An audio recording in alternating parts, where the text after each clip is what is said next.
pa rin tayo sa Mingan, Pangasinan. Meron pong lupa rito na binibenta 7,000 mahigit square meter. Ito, farm lot.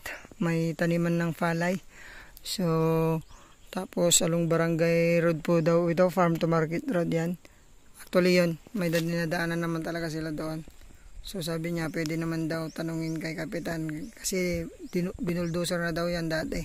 So hindi lang nalinis.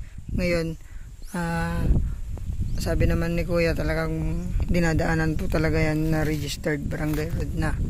So ito yung property. Pasukin natin. Diyan po umpisa. Ito barangay road din po yan eh. Ito po ang diretso niya. Ito yung barangay road po. Diretso po yan dyan.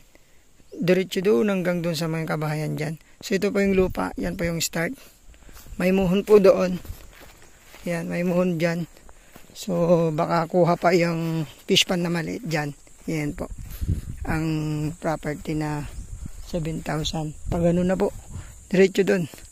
Yan po yung binibenta rin ng kapatid niya na 2.4 hectares. So magkatabi lang po sila.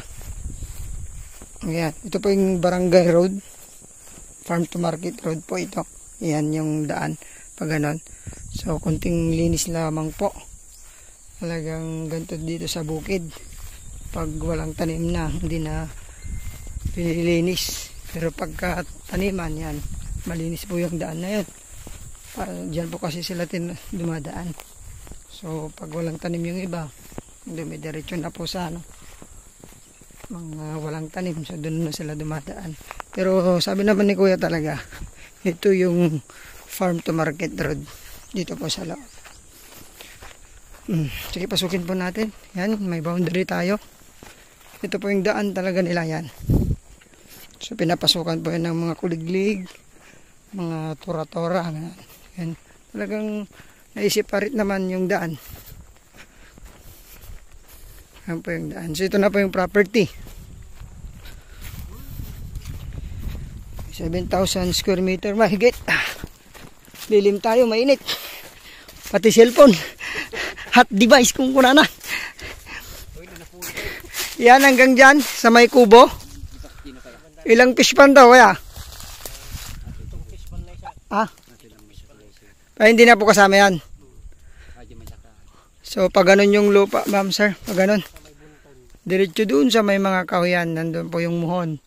Tapos lagpas pa ng fish pan. Sige, puntahan natin.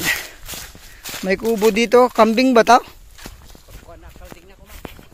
Kambing daw pala. Kaya nakulong.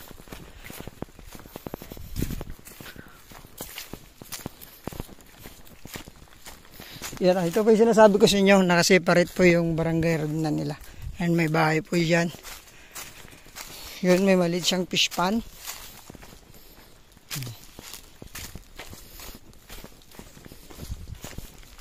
Yan, may tagusan po ito. Yan po yung daan nila. May tagusan doon sa labasan. So hanggang doon sa may may natabunan kasi yung muhon dito. Bundok na maliit. So hanggang doon sa mga motor natin. Yan. So yan, tignan ko rin po yung papel nila. Yung papel pala nito ay hindi pa na-transfer sa pangalan ni nung seller. Pero pamangkin niya yung pinabili niya, pero pwede nating papirman ulit ng deed of sale. Diretso po sa inyong pangalan para may transfer po natin ang title sa pangalan nyo. Kaya po yung barangay road. So 7,000 ang price po. Malalaman po namin mamaya. Hindi pa po nakausap yung kapatid. Pero benta po ito. So yun, salamat po muli. Sana magustuhan niyo po ito. God bless po sa ating lahat.